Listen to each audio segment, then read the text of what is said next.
ফিলিস্তিনের অবরুদ্ধ গাজা উপত্যকায় 2 বছরের বেশি সময় বর্বর গণহত্যা চালিয়ে প্রায় 70,000 মানুষকে হত্যা করেছে দখলদার ইসরায়েল।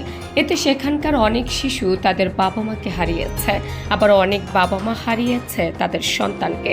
সেখানকার অনেক শিশু এত ছোট বয়সে এতিম হয়ে গেছে যে তারা এখনো বোঝেনি জীবন থেকে কি হারিয়ে ফেলেছে। সংবাদ মাধ্যম আল জাজিরা সোমবার একটি ভিডিও প্রকাশ করেছে। এতে দেখা যাচ্ছে গাজার শিশুদের সঙ্গে কথা বলছেন এক ব্যক্তি। তাদের জিজ্ঞেস করছে তাদের বাবা মা কেউ মারা গেছে কিনা। এর মধ্যে এক ছেলে শিশুকে বলতে শোনা যায়, আমার বাবা মা 2 জন মারা গেছে। এক মেয়ে সহপাঠীকে দেখিয়ে শিশুটি বলে তার বাবা মারা গেছে। ওই ব্যক্তি তখন জিজ্ঞেস করেন, সত্যি তোমার বাবা মারা গেছে?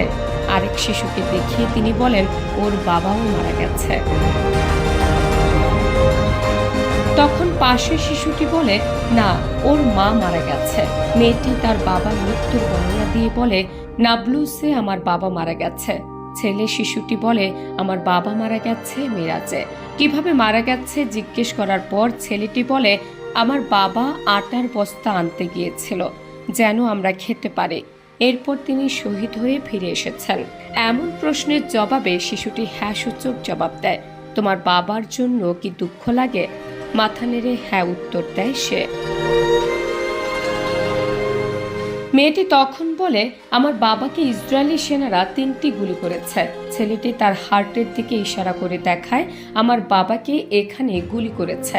প্রশ্নকারী তখন জিজ্ঞেস করেন তুমি কোন পরিবারের সন্তান? শিশুটি বলে ওদা। তোমরা কি এখন জেইতুনে থাকো? এ প্রশ্নের জবাবে শিশুটি বলে হ্যাঁ। এরপর মেয়ে শিশুটিকে তার বাবার নাম জিজ্ঞেস করলে সে জানায় তার বাবার নাম ছিল ফাদে।